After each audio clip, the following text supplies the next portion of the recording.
amém. Deixa a sua Bíblia aberta, eu vou fazer a introdução antes da leitura. Às vezes eu gosto de bagunçar a homilética toda, né? Eu gosto de falar algumas coisas para quando a gente for no texto, você chegar ao texto com um pouco mais de sede.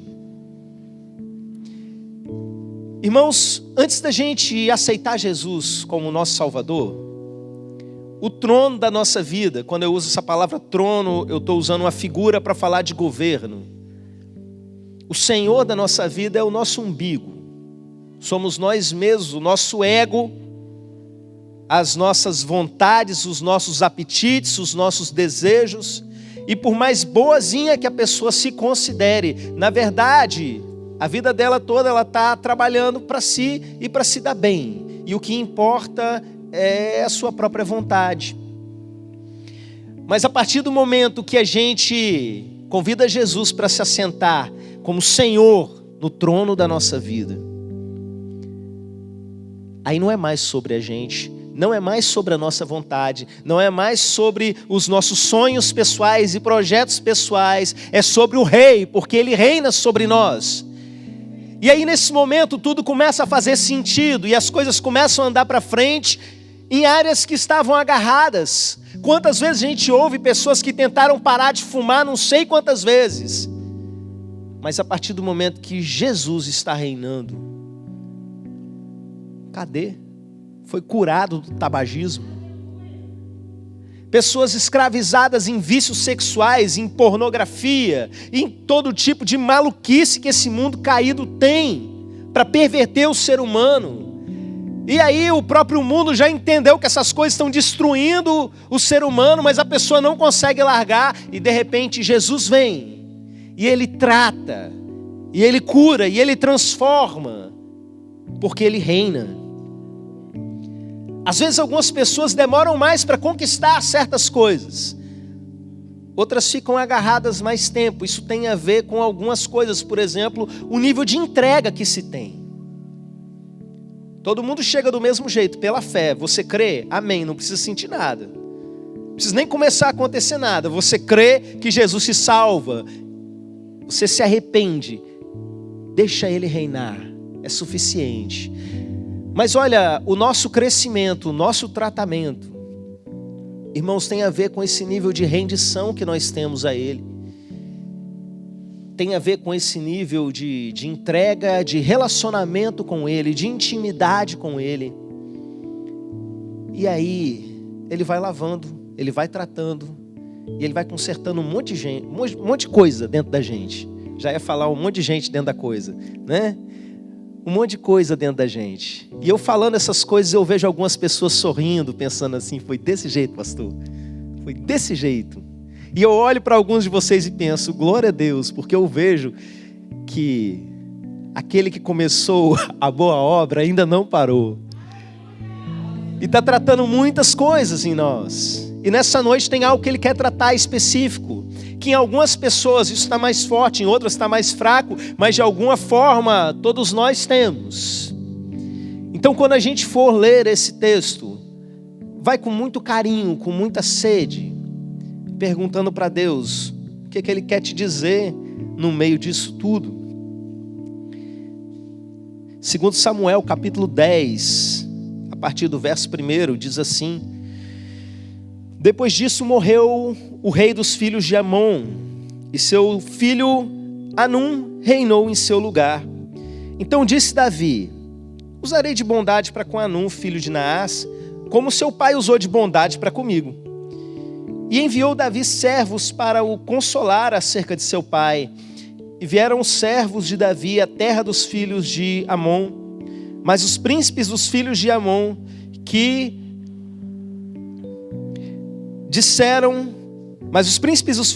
disseram ao seu senhor Anum: pensas que por Davi te haver mandado consoladores, está honrando a teu pai? Porventura não te enviou ele os seus servos para reconhecerem a cidade, espiá-la e destruí-la? Tomou então Anum os servos de Davi e lhes raspou metade da barba, e lhes cortou metade das vestes até as nádegas, e os despediu. Sabedor disso, enviou Davi mensageiros a encontrá-los, porque estavam sobremaneira envergonhados. Mandou o rei dizer-lhe: deixai-vos estar em Jericó, até que vos torne a crescer a barba, e então vinde. Vendo, pois, os filhos de Amon que se haviam tornado odiosos a Davi, mandaram mensageiros tomar a soldo 20.000 homens de pé dos sírios de Bet-reob e dos sírios de Zobá, 1.000 homens do rei de Maaca e 12.000 de Tobi. O que, ouvindo Davi, enviou contra eles a Joabe com todo o exército dos valentes. Saíram os filhos de Amon e ordenaram a batalha à entrada da porta, e os sírios de Zobá e Reob, e os homens de Tobi e Maaca estavam à parte no campo. Vendo, pois, Joabe que estava preparado contra ele a batalha, tanto pela frente como pela retaguarda, escolheu dentre todos os que havia de melhor em Israel e formou em linha contra os sírios.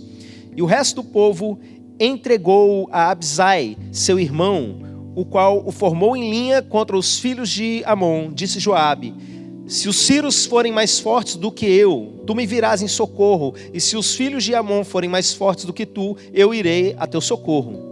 Sê forte, pois, pelejemos varonilmente pelo nosso povo e pelas cidades do nosso Deus, e faça o Senhor o que bem lhe parecer. Então avançou Joabe com o povo que estava com ele, e travaram peleja contra os sírios, e esses fugiram de diante deles. Vendo os filhos de Amon que os sírios fugiam, também eles fugiram de diante de Abisai e entraram na cidade. Voltou Joabe dos filhos de Amon e tornou a Jerusalém. Vendo, pois, os sírios que tinham sido desbaratados diante de Israel, tornaram a refazer-se, e Hadadezer fez sair os sírios que estavam do outro lado do rio e vieram a Elã. Sobaque, chefe dos exércitos de Hadadezer, marchava diante deles. Informado Davi, ajuntou a todo Israel, passou o Jordão e foi a Elá. Os sírios se puseram em ordem de batalha contra Davi e pelejaram contra ele. Porém os sírios fugiram de diante de Israel, e Davi matou dentre os sírios os homens de 700 carros e 40.000 homens de cavalo. Também feriu a Sobaque, chefe do exército, de tal sorte que morreu ali. Vendo, pois, todos os reis, servos de Hadadezer, que foram vencidos, fizeram paz com Israel e o serviram, e temeram os sírios de ainda socorrer aos filhos de Amon. Amém? Amém. Irmãos, é uma história lá do Antigo Testamento, que num primeiro momento você olha assim, o que isso tem a ver com a vida da gente? Mas a Bíblia diz lá em Romanos, o apóstolo Paulo escreve que tudo aquilo que foi escrito para o nosso ensino foi escrito. E essa história ela tem sim algo a ver, como eu disse na introdução, com algo que tem um pouquinho em cada um de nós. É a história desse homem chamado Anum. É só você lembrar daquele passarinho preto que você vai lembrar. Esse homem tinha acabado de perder o seu pai. E o rei Davi, como tinha tido um relacionamento com o pai dele, pensou assim: eu vou mandar alguns mensageiros para consolarem esse rei, porque o pai dele foi gente boa comigo, então eu vou ser legal com ele. E assim Davi se deu o trabalho de fazer esse gesto de carinho, de separar vários homens e irem para lá representando Israel, simplesmente para consolar alguém que supostamente estava triste, em luto. Mas quando esses homens chegaram lá, os príncipes que estavam ali junto com aquele novo rei o aconselharam da seguinte forma: que veio te consolar coisa nenhuma. Davi mandou esses caras aí para eles darem uma observada, dar uma espiada na terra, para poder vir atacar a cidade. E aí esse rei chamado Anum, ele faz uma coisa extremamente desnecessária, e ele raspa metade da barba daqueles homens. Irmãos, até hoje em alguns lugares do Oriente, para várias culturas, a barba é considerado um símbolo de honra, de dignidade. E alguém raspar a barba era um ato assim, ou de humilhação, ou de luto, ou até de alguma enfermidade. Mas raspar metade da barba era palhaçada mesmo, era para humilhar. E como se não bastasse, ele foi na roupa deles, na altura das nádegas, cortou metade até essa altura e mandou eles embora, estrada fora, com as nádegas à mostra. Eu não preciso dizer para vocês que no Oriente, ou em qualquer cultura, inclusive na nossa, isso seria algo extremamente humilhante, vergonhoso. A ponto desses homens nem voltarem para casa, e Davi ficar sabendo disso e mandar um recado para eles, dizendo o seguinte: fiquem aí em Jericó, até a barba de vocês crescer de novo. E aí depois vocês vêm, voltam para o convívio normal, com a sociedade, com a família, para que esses homens não passassem a vergonha que aquele rei quis fazer. Irmãos, Davi fez um ato de carinho, mas o que ele recebeu de volta foi praticamente uma declaração de guerra. E é sobre isso a mensagem de hoje, porque a gente se vê muitas vezes nessa situação, ou de um lado ou de outro. E da gente muitas vezes olhar para as situações que estão acontecendo e entender que aquilo de alguma forma é algo contra a gente. E brigas começam a acontecer desnecessárias, com tanta luta que a gente já tem no mundo, com tanta situação desagradável que a gente já tem que passar nesse mundo de aflições. Às vezes a gente entra em certas brigas, em certas coisas de desdobramentos desastrosos, por coisas que a gente não deveria ter ouvido quem a gente ouviu, e a gente não deveria ter agido sem prova, sem evidência. Problemas que existiam só aqui, na cabeça da gente. Quantas vezes nós passamos por situações desse tipo e sofremos por antecipação, prevendo que uma determinada pessoa ou alguém ou um grupo de pessoas fez algo que na verdade não era nada daquilo, estava só na cabeça da gente. E muitas vezes nós entramos em brigas, em conflitos que nós não deveríamos ter entrado. E vamos olhar um pouquinho para essa história e entender o que aconteceu. E tratar isso na gente, porque essa é uma característica do ser humano caído que não pode ter com o povo de Deus. Talvez você pensando assim, esse é o assunto da mensagem, talvez eu não tenha muito a ver com isso. Calma, você vai entender o quanto isso é prejudicial na vida da gente. Esse rei caiu numa coisa que hoje a gente botou um apelido que todos vocês já ouviram, que é fake news. O que é uma fake news? Alguém traz uma news, uma notícia para você que ela é fake, ela é mentira. E é muito simples, é só você procurar a fonte. Os homens chegaram ali dizendo, nós viemos consolar. Os caras falam, não vieram não, vieram foi espiar. Da onde vocês tiraram isso, pelo amor de Deus? Mas por alguma razão, esse rei resolveu acreditar naquela fake news. As fake news têm esse poder, né? Ela já tem um público-alvo selecionado de gente que já quer acreditar naquelas histórias. E deixa eu até abrir um parênteses, a mensagem não é sobre fake news, mas já que eu toquei no assunto, é um problema crônico no mundo contemporâneo. E a gente precisa entender que fake news é pecado. E que é mentira.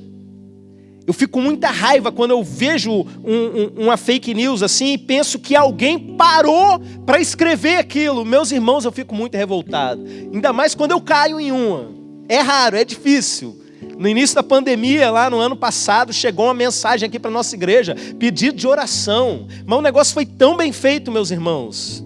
Falava de um grupo de irmãos que tinha pegado Covid, de uma igreja da Serra. Falava o nome da igreja, falava nome, sobrenome e função da igreja desses irmãos. E tinha vindo um grupo do WhatsApp de dentro do hospital. E não tinha nada daquilo. E a gente orou pelos irmãos que nem existiam. E a gente fica pensando, por quê? Sempre tem um propósito escuso. E vocês vão entender que propósito é esse. Por trás de alguém que cria essas coisas. Agora, meus irmãos, uma coisa que me deixa ainda com muita raiva é ver gente que se diz de Deus, passando para frente essas coisas sem se questionar, pensando que não, a mentira é do outro, não é minha, tirando o corpo fora. Me lembro, pastor Ivan, muitos de vocês conhecem, ele me contou uma situação que ele viveu há uns anos atrás, que um outro pastor colega nosso, ele não me falou o nome, graças a Deus, senão ia pegar ranço, como alguns dizem, compartilhou uma imagem de uns arqueólogos escavando um esqueleto de um gigante imenso, dizendo, tá vendo, a Bíblia tinha razão, existiam gigantes e não sei o que, e tal. Aí o pastor Ivan, pensando assim, nossa, né, coitado, ele não sabe, foi lá e comentou, pastor, mandou uma mensagem para ele, pastor, na verdade isso aí é montagem, isso aí foi um concurso que teve de Photoshop, quem fazia a montagem mais bem feita, e o cara que fez essa daí ganhou, não é nada de arqueologia não. Aí o pastor virou para ele e respondeu o seguinte, eu sei, mas é bom que fortalece a fé do povo. Irmãos, mentira, quem pratica mentira é filho do diabo. Como é que um cara quer fortalecer a fé de um povo contando mentira? Sabendo que é mentira. Nessa confusão política maluca que a gente vive no país, a gente vê gente dos dois lados e às vezes pessoas cristãs. Eu vi recentemente, um foi lá e colocou uma mentira e o outro foi lá e colocou assim, irmãos, isso aí é fake news. Você sabe o que o outro crente respondeu? Eu também tenho o direito de falar minhas fake news. Filho do diabo, vendeu o seu caráter por questões políticas. Quer dizer que para atacar aquele que é oposição a você, vale mentir? Hipócrita! Você que está espalhando fake news, você não herda o reino de Deus, porque isso é mentira, e os mentirosos não herdarão o reino de Deus. Fecha parênteses. Aqueles homens mandaram a fake news para o rei, e o rei pegou. E tem gente que faz isso com a gente, estando próximo de nós. Eu me lembro quando eu era gestor educacional na escola, meus irmãos, volta e meia a gente tinha que administrar brigas que aconteciam. Talvez alguns de vocês aqui que foram meus alunos se lembrem de algumas dessas situações. Mas eu descobri uma coisa que eu não sabia, a maior parte das brigas eram das meninas, não eram dos meninos. As brigas mais violentas, as que movimentavam às vezes a escola e até um pedaço do bairro, e às vezes até traficantes rivais, eram meninas. E você sabe o que eu reparei, observando ao longo dos anos o conflito dessas meninas? Sempre tinha um grupo de amigas que orbitavam. E chegava na hora do recreio, a outra passava lá, ó, tá rindo de você. E meio que tinham que prazer naquilo, de ficar ali jogando uma pessoa contra a outra.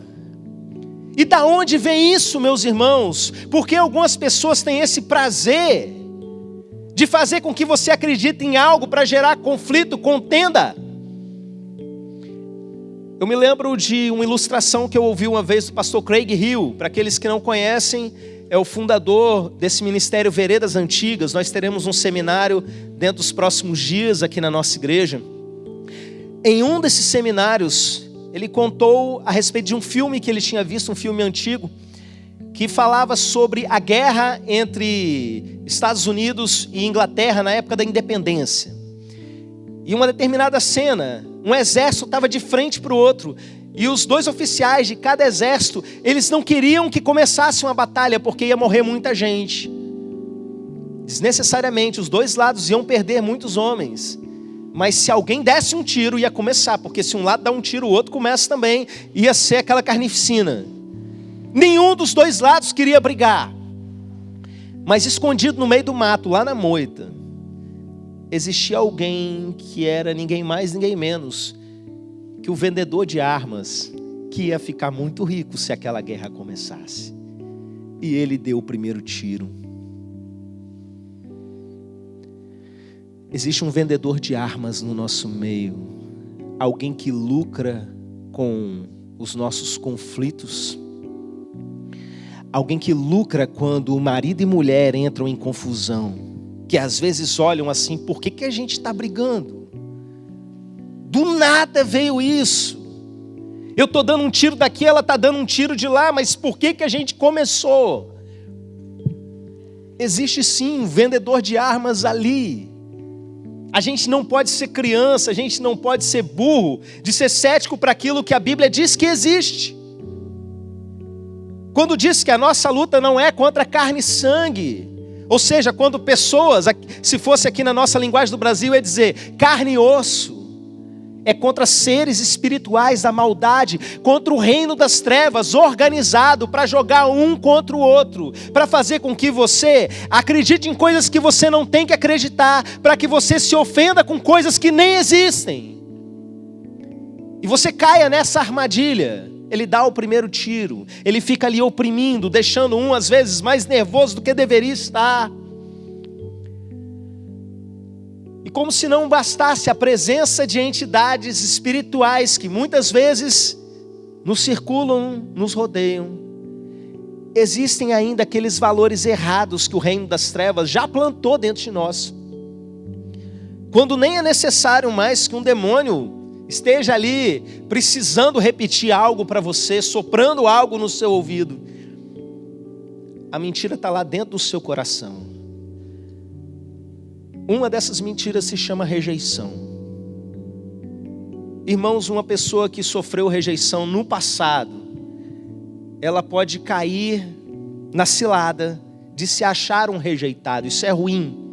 O fato de você ter sofrido uma rejeição no passado não quer dizer que a sua identidade seja de alguém que sempre vai ser rejeitado.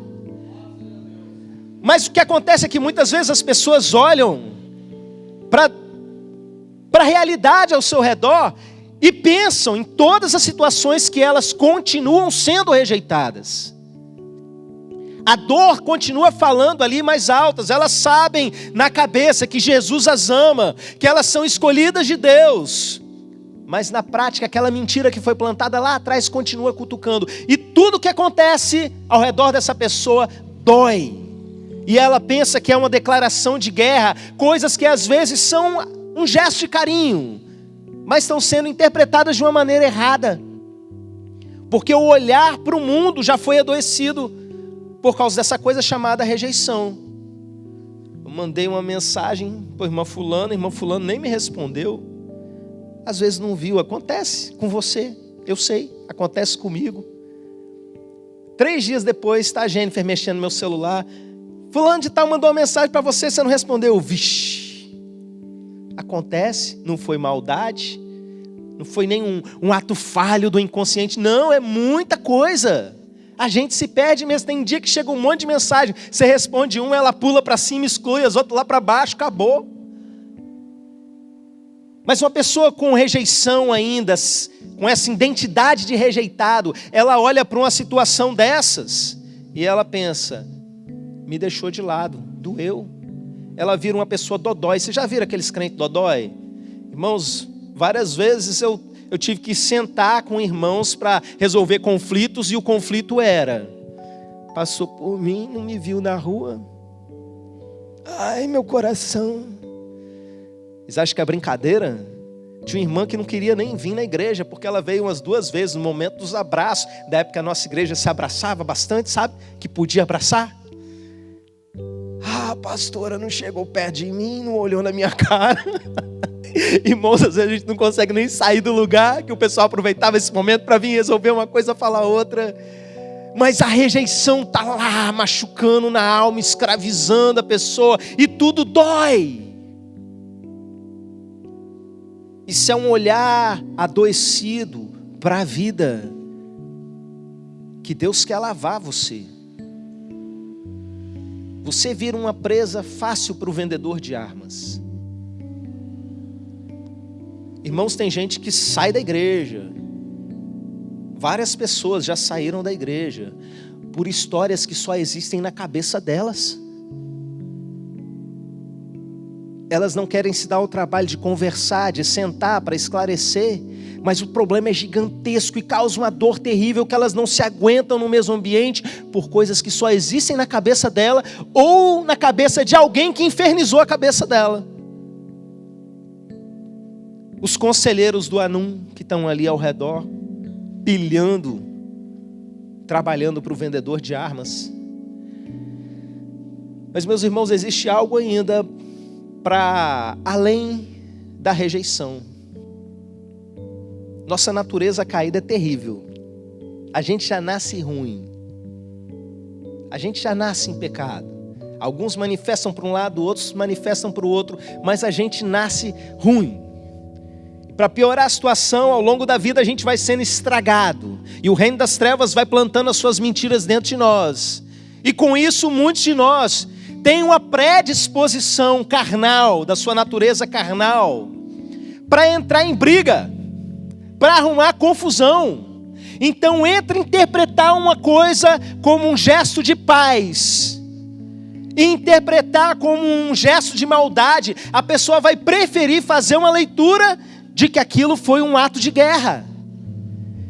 E às vezes você chega para a pessoa e fala, eu te amo, mas para aquela pessoa, esse cara está querendo me manipular, está tentando alguma coisa. E dentro de si já tem uma disposição para sair na confusão. O mundo ensina você o seguinte: eu dou um boi para não entrar numa briga, mas dou uma boiada para não sair dela. Mas, meus irmãos, o que o reino de Deus ensina para a gente? Se alguém te bater numa face, puxa a faca e parte para cima. É assim? Dá outra face. O que é um tapa, pelo amor de Deus? Pra você arrumar uma confusão. Isso é Jesus falando, tá? Vira outra face. Como isso é escandaloso para os nossos ouvidos. Nós que fomos adestrados desde pequeno para o reino das trevas, como é escandaloso você ouvir uma coisa dessa. Se alguém te der se ferir o rosto, vira outra face. Se alguém vier te assaltar, eu vou roubar a sua túnica, leva também a capa. Esse é o cristianismo da Bíblia. Isso é ser cristão conforme a Bíblia ensina. Um dia Gandhi começou a ler o Novo Testamento e entendeu, criou toda uma doutrina em cima disso para ele, sobre a paz, e ganhou notoriedade mundial sobre a não agressão e tal, e ele ficava espantado. Gente, os cristãos têm esse livro, lê esse livro, mas não fazem nada disso. Conseguiu marcar a história praticando um pedacinho assim da Bíblia. Se ele tivesse praticado tudo, nem entendeu direito, mas tudo bem, não vou nem entrar nessa questão. O fato, meus irmãos, é que para a Bíblia, para o ensino da Bíblia para nós, há uma ênfase gigantesca a respeito da paz, que não cabe essa predisposição da sua carne de arrumar confusão. Se o teu inimigo tiver fome, dá de comer. Se o teu inimigo tiver sede, dá a ele de beber. Olha, se alguém te amaldiçoa, abençoe, ore por aqueles que perseguem vocês. Aí você liga a televisão e você vê que os filmes de ação são sobre vingança. E os nossos heróis o tempo todo, eles estão vingando, eles estão tramando coisas para poder bater mais forte. E a cabeça da gente só funciona nesse ritmo, dessa maneira. E aí a gente chega para conviver com os irmãos na igreja e a gente quer viver como o mundo diz que a gente tem que viver, mas o reino de Deus não é assim. Quando você começa a ler todas essas epístolas do Novo Testamento, depois que acaba de contar a história de Jesus, o início da igreja primitiva, gente, a maior parte são cartas de Paulo ensinando para as igrejas que ele tinha plantado como ser igreja e como tem ênfase na paz. Você faz um teste, pega a sua Bíblia no celular, você que tem Bíblia no celular, digita a palavra paz e manda buscar no Novo Testamento, você vai ficar espantado com a quantidade de versículos desejando a paz e ensinando coisas do tipo: façam de tudo, insistam para manterem o vínculo da paz entre os irmãos. Procura, vai conversar, resolve, esclarece. A maior parte dos problemas tem um tamanho muito menor quando a gente para conversar e esclarecer. Será que você tem sido um Anum na vida? Você sabe qual foi o final dessa história? A gente passou aqui um bom pedaço do capítulo 10 só descrevendo como é que foi a guerra. Mas eu resumiria tudo assim: deu ruim, deu muito errado. Eles perderam a guerra, eles perderam muito dinheiro porque alugaram tanto de soldado. E para piorar a situação, se você vai ler essa história lá em Crônicas, você vai ver um pedacinho além. Quem se deu mal não foi só as pessoas que estavam na guerra, porque essa guerra teve um passo seguinte. Além daquela batalha, a cidade foi destruída. E pensa num banho de sangue daqueles Antigo Testamento mesmo, sabe? Aquelas coisas feias mesmo que mostra lá na Bíblia, sem pudor. Acontece, e é o tipo de coisa que acontece com quem vive a vida dessa maneira, desconfiado de tudo, olhando para tudo com desconfiança, achando que tudo é um ato de guerra. Aí você vira e fala assim para mim: eu não me dou bem com a minha irmã não, tem uma prima que eu nem converso. Tem uma parente lá que eu prefiro, sabe, nem ter muito contato. Irmão fulano ali, eu gosto dele, mas ele lá, eu cá. Eu tenho problema com meu pai, várias e várias vezes. Deixa eu falar para você, o problema é você, criatura, você que é ruim. Você que vive numa paranoia, que está todo mundo fazendo coisa errada contra você. Você que vive numa paranoia de que estão te rejeitando mais uma vez. Você que tem na sua alma uma predisposição para brigar por qualquer coisa. Irmãos, a paz é importante demais. Lute pela paz dentro da sua casa. As pessoas não têm que concordar com você em tudo, você não tem que concordar com elas em tudo, mas tenha paz. Tenha paz. Seja um filho da paz. Preguei aqui há alguns meses para trás a respeito disso, que Jesus quer derramar paz sobre a sua vida, mas a paz ela só vai repousar sobre aqueles que são filhos da paz.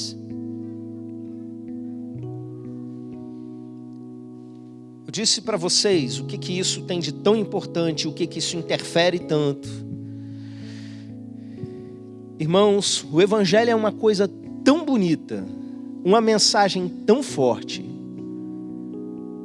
E por que num lugar com tanta gente que carrega essa mensagem não frutifica como deveria? E eu digo para vocês por quê. Porque uma porção de crente chegou no primeiro nível, o nível de aceitar Jesus, mas não continua se rendendo, se entregando, se permitindo ser tratado até as últimas consequências. E o que acontece é que às vezes tem um crente dentro de casa e esse crente arruma confusão com todo mundo. Mas Jesus disse lá: eu não vim trazer a paz, eu vim trazer a espada. Porque o pai vai se voltar contra o filho, a mãe vai se voltar contra a filha, a nora contra a sogra. Presta atenção. Jesus está falando de situação de perseguição religiosa, de um lugar que alguém se converte. E como acontece em muitos lugares no mundo hoje, e a própria família entrega o seu parente, o seu filho, o seu pai para ser morto, porque aceitou Jesus. O que nós estamos falando aqui é do seu coração encrenqueiro, que diz que é crente, mas arruma confusão com o marido dentro de casa e quer bancar a patroa para cima do marido. Do marido que se apropria da palavra de ser autoridade sobre a mulher e não entende que a autoridade como Cristo é sobre a igreja. E fica de grosseria, de violência verbal e às vezes até física. Com brigas totalmente desnecessárias. Por quê? Porque é carnal. Porque houve demônio. Porque houve gente endemoniada. Porque não se permite ser tratado naquilo que precisa. Toma cuidado com quem você ouve. Hoje a gente é muito influenciado por redes sociais, meus irmãos. Hoje as pessoas passam mensagem para a gente por vídeos de humor. E aquilo vai entrando, a mensagem está ali, foi uma brincadeira, mas a mensagem está passando e está entrando no nosso coração. E sementes de desconfiança e de tanta coisa vão crescendo dentro de nós.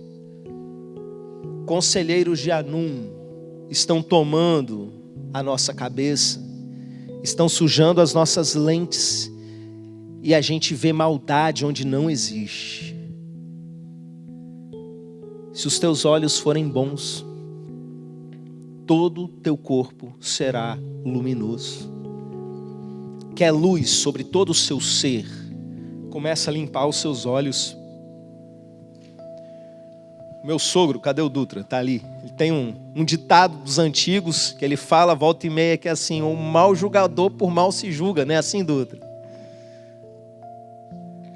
Acontece muito. A gente está tão ruim que a gente já está julgando os outros pela nossa ruindade. Essa mensagem, meus irmãos, nessa noite, é para você que diz que tem Jesus assentado no trono sobre a sua vida, e você o chama de Senhor, Senhor. Deixa Ele tratar o seu coração.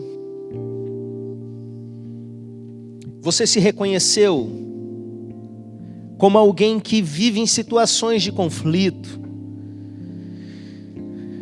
Você se reconheceu como alguém que muitas vezes gera situações, ou até mesmo talvez você tenha provocado isso na vida de alguém, com maus conselhos, com impressões ruins, com palavras desagradáveis, às vezes semeando entre os irmãos.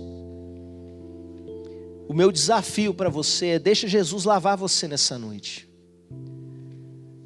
Você andou até aqui se sentindo rejeitado porque a sua mãe te rejeitou, o seu pai te rejeitou, o seu marido te rejeitou. Eu quero dizer para você, você não é um rejeitado. Isso foi um episódio na sua vida, isso não define quem você é. Para de olhar o mundo dessa maneira. Você é amado de Deus, escolhido dEle, eleito dEle, desde antes da fundação do mundo. Você que o confessa como seu Senhor. Não tem rejeitado no céu, tem amados do meu Pai. Deixa Ele lavar a sua identidade, deixa Ele lavar você. Eu quero convidar você a se colocar de pé nesse momento.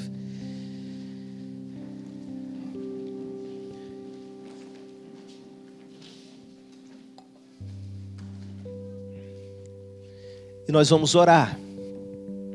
Primeiramente é você e Deus, você perguntando para Deus o que essa mensagem tem a ver com você. Se ela é para você, se é para você ajudar alguém. Mas eu quero te dizer que em uma parte que seja, ela é para você, totalmente para essa parte. E se você pesquisar um pouquinho mais, talvez seja muito mais do que você imagina. Deixa Ele mudar a sua natureza beligerante e briguenta, e se torne um filho da paz, porque o nosso Senhor é o príncipe da paz.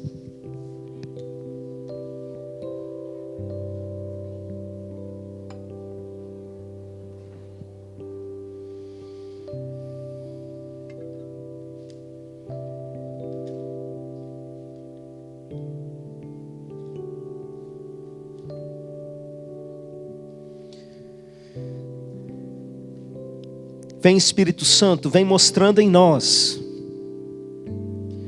onde nós temos dado ouvido aquilo que nós não deveríamos ouvir, onde nós temos dado lugar para aqueles que a gente não deveria dar lugar. Nos dê coragem para fechar portas que Satanás tem tido acesso aos nossos ouvidos. Nos dê coragem para cortar relacionamentos que têm nos feito esfriar espiritualmente. E nos mostra na prática do nosso dia a dia, onde nós precisamos ser filhos da paz, onde nós precisamos perdoar. Ah, meu Deus, como me doeu agora falar essa palavra, perdoar. A Tua palavra nos ensina que o nosso perdão pelo Senhor está condicionado ao nosso perdão aos outros. Eu sinto, meu Pai, que há pessoas aqui que não querem perdoar, que sentem uma raiva profunda, uma mágoa profunda e se recusam a perdoar. Em nome de Jesus, meu Pai, abre o entendimento. Vem com Teu Espírito Santo agora, quebrantando corações, para que essa noite seja uma noite de perdão. para que cada um volte para sua casa, pronto para perdoar, pronto para se entregar mais uma vez, pronto para andar mais uma milha, pronto para entregar a outra face, pronto para receber a humilhação em nome da paz. Vem, Espírito Santo de Deus, quebrantando corações nesse momento e derramando cura sobre o teu povo.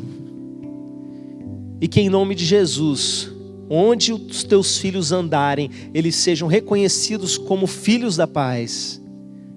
Que as pessoas que ainda não te conhecem, meu Pai, possam ver a tua glória refletida em nós, pelo teu caráter em nós, em nome de Jesus. Amém. Amém. Glória a Deus.